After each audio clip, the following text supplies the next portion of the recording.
Programa sério, gente. Não vamos pensar besteira. Primeiro programa de computador que eu fiz. Eu tinha 17 anos de idade. 30? Faz uns 4, 5 anos atrás, né? Eu tinha 17 anos. E a minha irmã trabalhava no escritório de contabilidade. Ela era contadora e tinha um escritório, um dos maiores escritórios aqui, seu Nonato. Ele fazia trabalho para grandes empresas. Ele estava prezando um sistema de setor pessoal. E, gente, eu tinha um computadorzinho que meu pai tinha me dado. Quando eu tinha 14 anos, eu chorei. Foi um dos primeiros tiros que eu dei para ganhar esse computador, se eu lembro. Ele não queria comprar também, então eu ainda quero mais, né? Foi lá no nosso esse computadorzinho é desse tamanho, gente, até que tinha de chiclete. Vocês lembram aqueles computadores dos anos 80? Era o MC1000 da CCE, eu lembro como fosse hoje.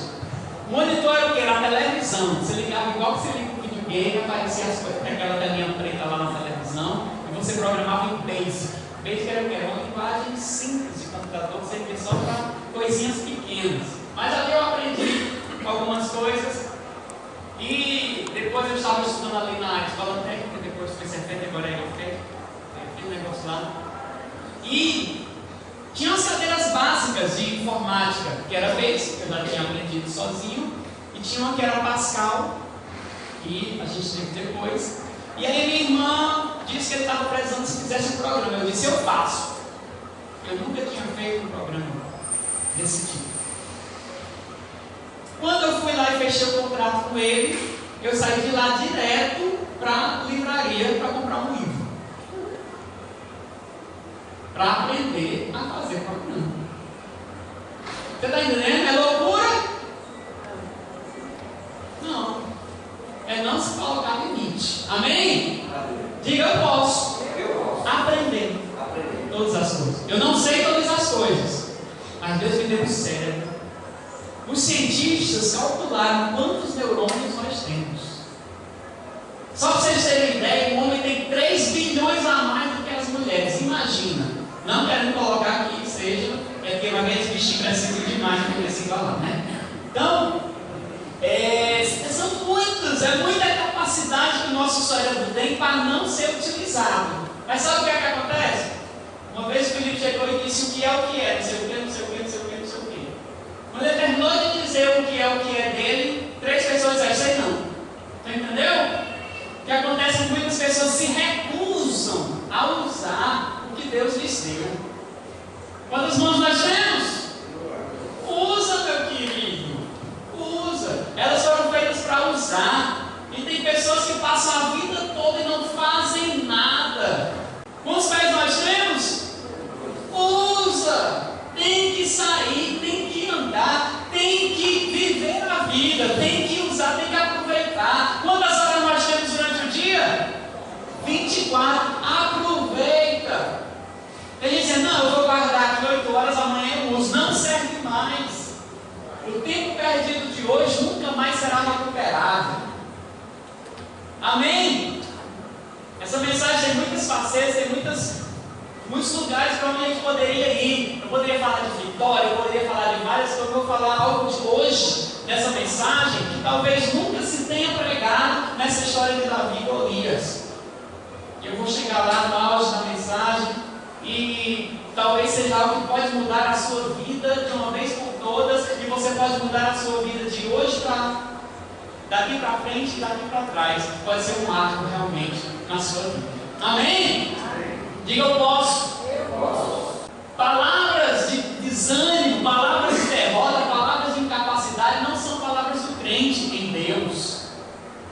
Ou eu acredito em Deus, ou eu acredito só na capacidade humana, ou eu acredito só nas mentiras dos outros. Porque existe muita mentira neste mundo. Sabia disso? Existem muitas filosofias.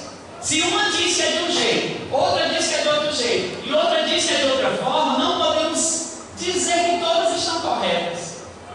Porque se duas são diferentes, então uma está certa, outra está errada, ou todas as duas estão erradas. Na verdade, existe uma terceira que talvez desconheçamos. E a palavra de Deus diz, eu acredito. Eu acredito que Deus inspirou essa e ela é a verdade. Jesus veio nesta terra, coloca aí João capítulo 1. Olha só que revelação poderosa ele faz acerca de Jesus, que diz: no princípio era o Verbo. Verbo é a palavra. Amém? No princípio era o Verbo. E o Verbo estava com Deus. E o Verbo era Deus. Coloca Gênesis 1:3. Gênesis 1:3 diz: e disse, diga disse. Diga falou. Diga a palavra sai da boca de Deus. Deus disse. Haja luz e houve luz. Qual a palavra de João 1? No princípio era o Verbo, diz a palavra. A Bíblia diz lá em Gênesis que Deus cria o mundo inteiro com a palavra. A palavra sai da boca de Deus e executa uma ação. E aqui diz que no princípio era a palavra estava com Deus e a palavra era Deus. Queridos, essa palavra é poderosa, essa palavra é verdadeira, essa palavra realiza coisas, essa palavra tem um sentido de ação, essa palavra não volta sem produzir efeito. A palavra de Deus, ela é firme. A palavra de Deus, ela não tem dupla interpretação. Bota lá em Romanos, capítulo 10, versículo 8. Fala mais sobre a palavra e o poder que essa palavra tem. Aqui diz: mas que diz? A palavra está perto de ti, na tua boca e no teu coração. Isto é, a palavra da fé que pregamos. Diga: não há duas palavras. E diga: a palavra tem poder. Bota 10, 10 fala uma coisa sobre a fé e a palavra, que elas devem andar juntas. Eu não posso acreditar numa coisa e falar outra. O próprio Jesus falou: a boca fala do que o coração está cheio. Se eu estiver cheio de medo, eu vou dizer: meu Deus, eu tenho que sair cedo da igreja porque está cheio de assaltantes na rua. E eu, gente, também está cheio de gente na rua. Se está cheio de assaltantes, está cheio de gente, que o assaltante tem que vir para você. E parece que ele procura os que tem mais medo, né? Parece que o medo atrai tudo que é ruim, né? Quem tem medo de cobra só vive se deparando com cobra. Quem tem medo de barata, a barata vive voando em cima dele. Quem tem medo de... tudo acontece com quem tem medo. Não é verdade? É impressionante. Eu sou do seguinte pensamento. É o mesmo trabalho, é a mesma energia, eu crer ou eu duvidar. Então eu prefiro crer. É a mesma energia, eu ser otimista ou ser pessimista. Eu prefiro ser otimista. É a mesma energia. Não, não é? Então eu prefiro fazer algo que vai me trazer coisas positivas e não coisas negativas. E até me cercar dessas pessoas. Porque não tem nada pior que você estar no meio de alguém que faz todo o tempo falando coisas negativas. Não é verdade? Você está no meio de alguém que nada presta, nada funciona, ninguém presta. Todo mundo é ruim, todo mundo tem defeito, todo mundo tem falha. Você já fica contaminado. Agora chega lá perto de alguém que coloca tudo para cima, tudo vai dar certo. Vai funcionar. Jesus também não gostava de pessoas negativas. E Jesus sempre dava uma dura em quem era negativo. Uma vez ele estava lá no meio de 5.000 homens, cerca de 20.000 pessoas, contando mulheres e crianças, e ele disse: ei, vamos alimentar esse povo que eles estão com fome. Os discípulos se desesperaram. Meu Deus, e agora? Como é que vai ser? Jesus ficou doido de novo. Ele quer dar comida nesse povo aqui. Vamos fazer uma reunião de emergência aqui. Filipe vai logo lá e disse: Jesus, não é assim não, Jesus. Precisaria de 350 padarias e não tem condição de fazer pão para esse povo todo. E outra coisa, precisaria de no mínimo 200 denários. Era o salário de 200 dias, vamos colocar o salário de 50 reais, 10 mil reais. Precisaria Jesus de 10 mil reais para comprar pão para esse povo todo. E nós não temos esse dinheiro em caixa, nós temos 9.500. Jesus não tem condições. Jesus disse: eu não perguntei se tinha condições. Eu disse: vamos alimentar esse povo. Aí depois chegou o André, que já conhecia mais ou menos como Jesus estava, e já tinha que fazer um levantamento. Quem tem alguma coisa aí? Vamos juntar o lanche de todo mundo, quer dar comida para todo mundo. Aí apareceu um meninozinho. Eu tenho aqui 5 pães e 10 peixinhos, vamos lá? Aí André olhou e disse: só 5 pães e 2 peixinhos. Vai dar meio farelo para cada um. Né? Meio farelo para cada um. Vai ser pior que uma hóstiazinha, né? Não mata a fome de ninguém, não vai ter condição. Não, vamos levar para ele. Jesus já tem 5 pães e 2 peixinhos. Isso! Muito bem. Manda separar o povo aí em grupos de 50, em grupos de 100. Jesus fez uma oração e disse: pronto, vamos dividir. Vai distribuir. E quando eles dividiam, Deus multiplicava. Enquanto eles entregavam, enquanto eles obedeciam, Deus fazia um milagre. Queridos, enquanto você obedecer, Deus vai fazer um milagre na sua vida. Enquanto você obedecer, Deus vai fazer um milagre na sua vida. Enquanto você for, Ele vai multiplicar o povo que você tem. Enquanto você fizer, Ele vai aumentar. Ele vai abençoar o povo do seu trabalho. Agora, se você ficar parado, se você ficar com maus pensamentos, se você ficar com pensamentos negativos, se você ficar todo tempo dizendo que não vai dar certo, se você ficar todo tempo dizendo que não vai funcionar, pode acreditar, a sua fé vai dar certo. Você acredita que não vai dar certo? Não vai. Você acredita que não funciona? Não funciona. Você acredita que não consegue? Não consegue. Agora acredita o contrário. Bota lá em Samuel de novo. Quem era Davi? Nessa fase, ele tinha 17 anos de idade. Um menino. Quem tem 17 anos é o Felipe. Tem alguém com mais de 17 anos? Tem quantos? Menino está para aí já, viu? Nem serve mais para as ilustrações. Tem algum outro menino aqui de 17? O Felipe está escondido. Bruno, não vale mentir não. De papo. Quantos anos tem aqui? 15 anos. Felipe, 17, né? Foi se apresentar ao exército já? Foi se alistar, né? 17 anos. Imagina o Felipe. Era esse porte, mais ou menos, o porte de Davi. Cabelo do mesmo, inclusive.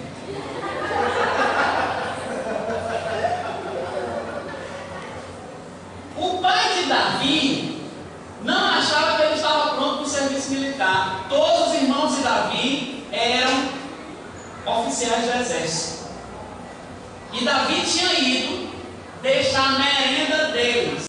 Quando ele chega lá, eles estavam atrás das trincheiras. Davi chegou na hora exata em que o gigante Golias estava dizendo as besteiras que dizia.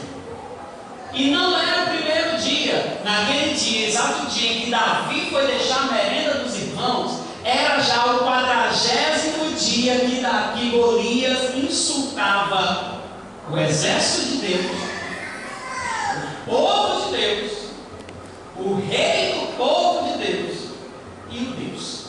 Golias conseguiu num discurso só mexer com toda a nação de Israel e com Deus de Israel. Deus podia ter mandado um raio, né, sobre a cabeça dele, mas Deus não trabalha assim.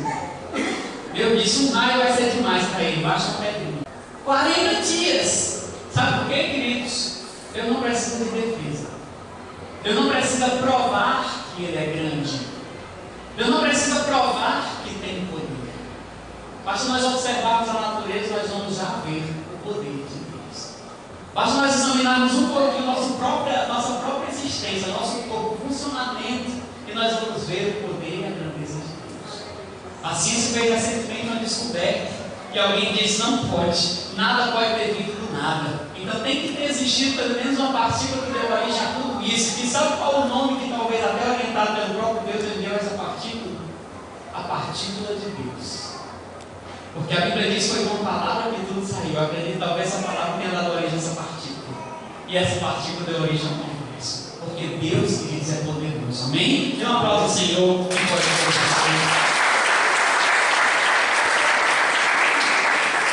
Quando Davi chega para entregar a comida, e aquele homem está dizendo aquelas coisas, estava dizendo que Deus não era forte, estava dizendo que ninguém poderia vencê-lo, estava dizendo que o exército era um exército de covardes.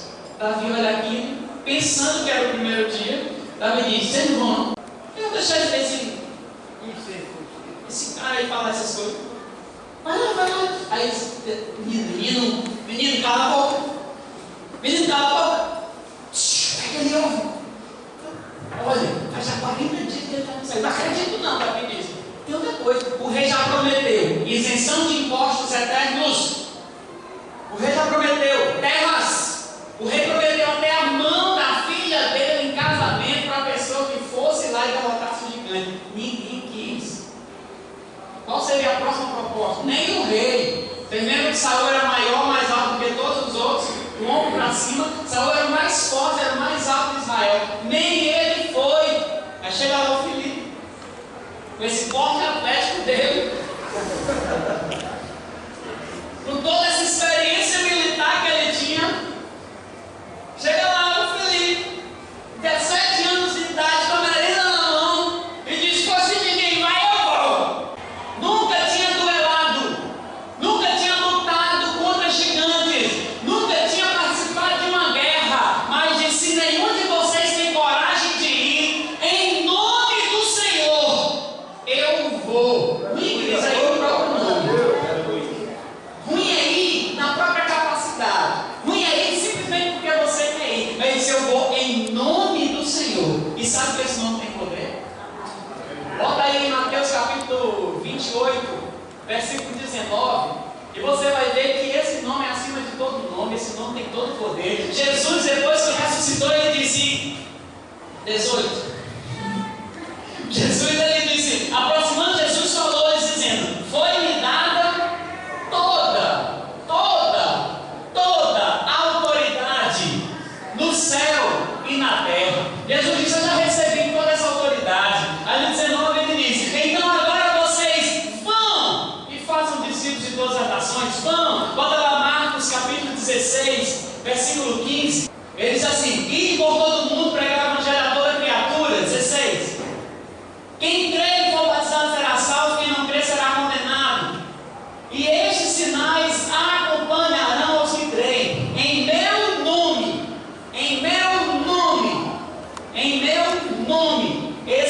expulsarão demônios, falarão novas línguas, em meu nome. Significa que você vai como quem tem uma procuração na sua mão. Aleluia. Amém? Você vai como quem tem uma procuração na sua mão. E a procuração tem poder, viu? A procuração funciona, é como se você estivesse lá. Eu tenho um cunhado que casou com procuração. Quem foi, Rosa? O Leonardo? Ele que estava viajando? Ele estava lá em Roraima. A esposa dele estava aqui. Chegou o dia de casar e mandou uma procuração para o irmão dele. Eles foram lá no cartório, o irmão dele casou. A esposa, né? O Leonardo. Como se fosse ele. Tem um outro não, né? Não, a procuração foi só para ir lá no cartório, anotar, né? Fazer a assinatura.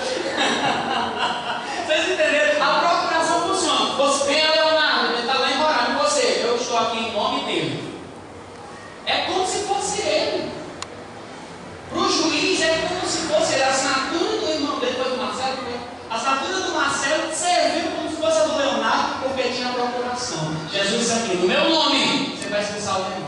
O demônio está lá se batendo, você diz: sai daí! Quem é você? Eu estou aqui em nome de Jesus. Ele vai olhar lá, vai ver você, franzininho, pequenininho, fraquinho, coitadinho, mas quem está lá para ele vai ser Jesus. Aleluia. Em meu nome. Davi disse: em nome de Deus. Queridos, para Golias parecia que era Davi, mas na realidade quem estava ali era o próprio Deus pelejando contra ele. Amém? Agora eu quero falar de uma coisa muito importante aqui.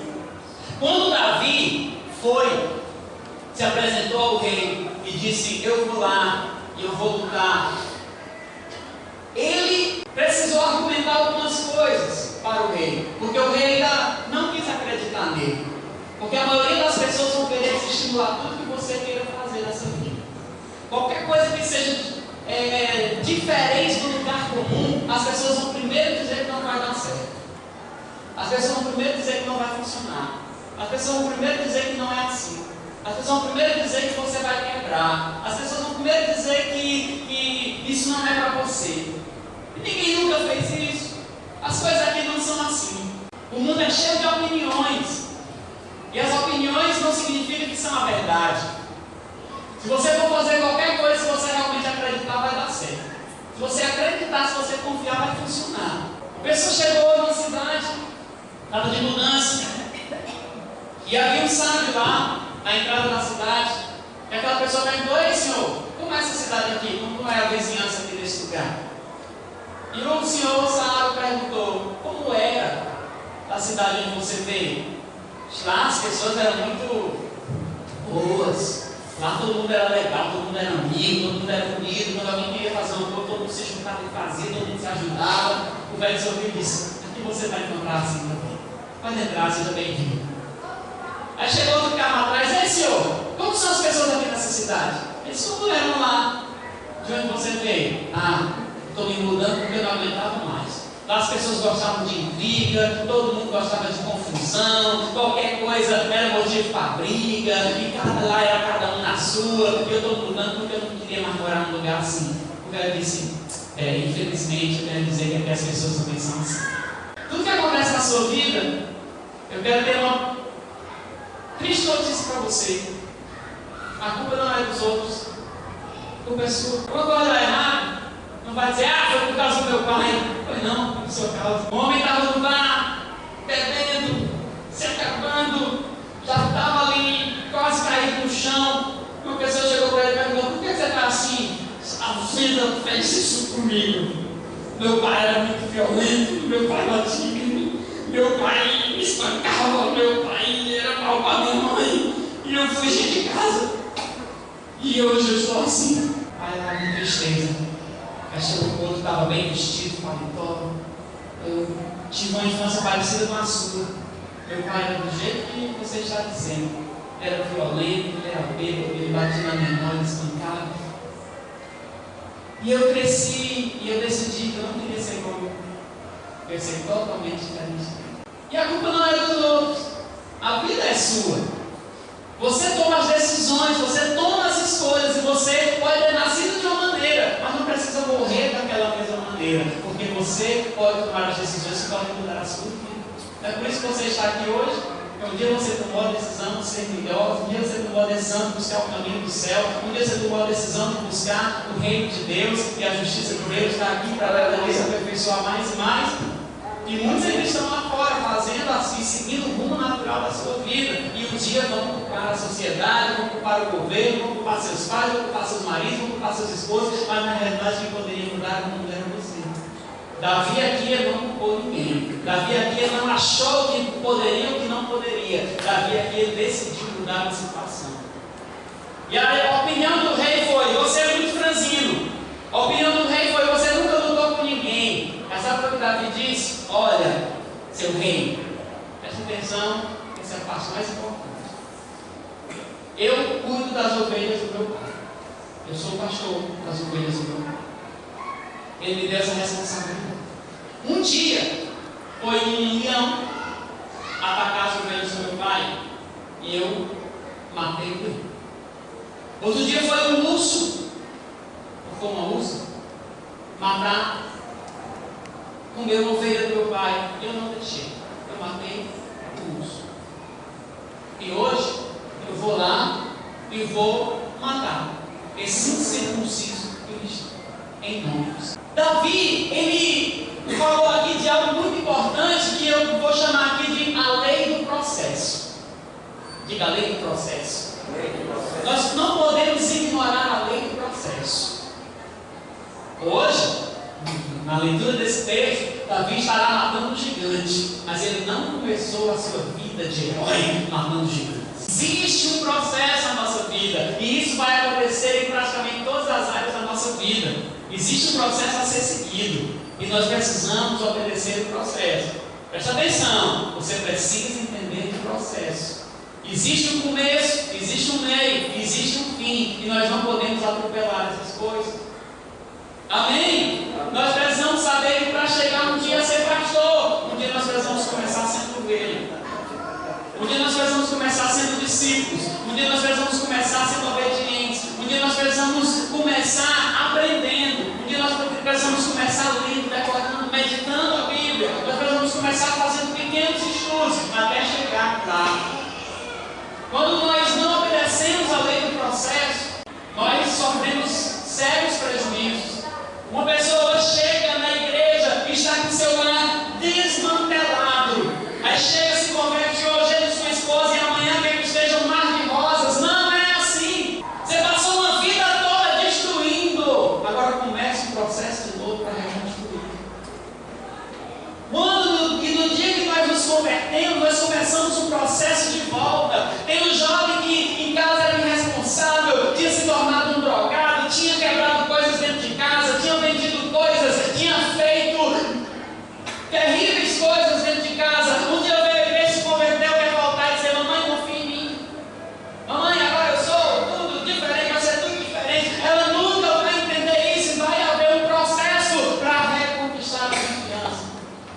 Vai ser um processo para reconquistar os amigos. Vai ser um processo para todo mundo da sociedade ver que você realmente mudou. Você sabe que mudou. E vai ser um processo para você mesmo adquirir novos hábitos. Nós precisamos entender o processo. Nós precisamos obedecer o processo. E nós precisamos continuar o processo. Eu já vi muitas pessoas que começam e não terminam. Muitas pessoas que começam e desistem no meio do caminho. Muitas pessoas que começam e mudam de ideia. E aí o processo não acontece. Davi poderia ter ficado só na morte do leão. Poderia ter terminado matando o urso. E nunca poderia ter matado o gigante se tivesse ido até o fim do processo de sua vida. Em que parte do processo você ficou? Em que parte do processo você está? Ou será que você sabe que está no processo? Você sabe que está no caminho? Você sabe que está trilhando alguma coisa? Ou está simplesmente à toa? Ah, eu vou lá. Não, eu já vou lá. E depois? E qual é o próximo passo? E onde você vai chegar? E qual é o alvo de vida? E muitas pessoas não sabem nem para onde vão. Qualquer lugar que chegar está bom. Mas nós precisamos entender que é um processo. Onde você vai chegar? Nós vamos iniciar o nosso curso em agosto. Nós temos ali, eu acho que nem 20 inscrições. Muitas pessoas estão completamente fora do processo. Depois nós falamos quase um mês do curso, né? Teve gente que quinta-feira perguntou: que curso é esse? E é realmente entrar no processo, você saber que precisa subir de nível, saber que precisa de algo mais, saber que precisa realmente avançar, seguir as etapas até alcançar os seus objetivos. Davi, ele derrotou o gigante. Davi, ele se encontrou coragem, porque um dia ele não se assustou com aquele leão. Ele tacou a pedrada no leão e o leão morreu. Depois ele tacou a pedrada no urso, maior que o leão, e o urso morreu. Quando ele viu aquele gigante 3 metros e meio, ele disse: já sei como fazer. Aleluia! É só um pouquinho maior, mas eu sei que a pedra derruba. Amém? Ele não pegou a espada, não pegou lança, não pegou a armadura, pegou a pedra. E eu quero dizer que na vida você não vai precisar de nada que você não tenha na sua mão. Porque Deus vai usar exatamente, unicamente aquilo que você tiver na sua mão. Deus nunca precisou fazer um milagre com algo que alguém não tinha. Quando precisou abrir o mar vermelho, usou a varinha da mão de Moisés. Quando precisou tirar a água daquela rocha, foi a mesma varinha que tirou a água da rocha. Quando precisou abençoar aquela viúva, foi um pouquinho de azeite que ela tinha, que se multiplicou e conseguiu pagar toda aquela dívida. Quando precisou alimentar aquela multidão, foram só 5 pães e 2 peixinhos. Nunca Deus precisou de algo mais do que nós não tivéssemos. E algumas pessoas deixam de fazer as coisas assim porque não tem. Ah, eu não tenho dinheiro para isso. Ah, eu não tenho tempo para aquilo. Ah, eu não tenho, nada vai acontecer. Deus não quer fazer nada com que você não tem. Mas com o pouco que você tem, Ele pode multiplicar. Pega seu pouco tempo, entregue nas mãos de Deus que Ele te dá tempo. Pega seus poucos recursos, entregue nas mãos de Deus que Ele aumenta os seus recursos. Pega seus poucos talentos, entregue nas mãos de Deus que Ele vai multiplicar os talentos na tua vida. Porque quando Ele entregou 5 talentos, a um foi fiel, Ele deu mais 5, depois mais 1. Porque simplesmente entregou nas mãos de Deus. E Deus é aquele que sempre vai multiplicar aquilo que nós entregamos nas mãos dele. Amém? Entregue seus dias nas mãos do Senhor. E Deus vai fazer uma vida melhor. Aleluia! Em nome de Jesus.